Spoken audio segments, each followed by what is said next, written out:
Les éditions Tellem présentent un enregistrement intégral de Vespéral d'Ed Crocker, lu par Amandine Lonjac.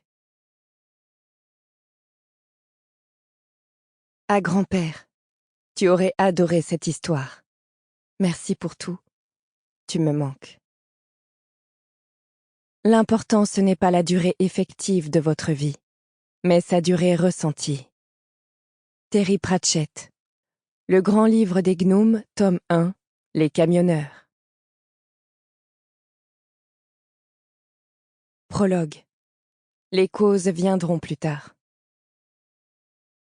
Neurocination. Imaginez d'abord un continent. Appelons-le les terres éternelles. Un continent peuplé d'immortels. Vampires, loups-garous, sorciers. Aucun être humain. Ces immortels vivent à jamais s'ils sont prudents, ou dans le cas des vampires, s'ils boivent le sang adéquat. Mais il est possible de les tuer. Ils sont immortels, pas invincibles, comme les guerres à venir et le sang versé le prouveront. Imaginez-les à présent sous forme de bêtes stupides, errantes. Se produit un jour ce que de nombreux savants des temps futurs nommeront avec emphase le souffle d'intelligence. Ces bêtes prennent conscience d'elles-mêmes, elles deviennent civilisées.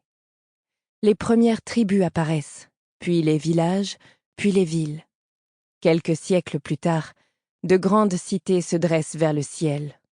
Celles des vampires, des loups-garous, des sorciers. La civilisation prospère. Elle connaît son apothéose avec Vespéral, la grande cité des terres centrales, la première où se mêlent les 3 familles d'immortels. Elle porte un nom vampire, mais il ne faut pas s'en étonner. Les vampires aiment gérer la nomenclature. La vie est belle pendant un certain temps, jusqu'à ce que la double guerre éclate. Le conflit existentiel que finit par subir toute civilisation. Par miracle, les immortels échouent à s'exterminer.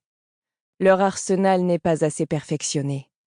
La vie reprend ses droits, plus belle encore grâce aux leçons tirées des affres de la guerre.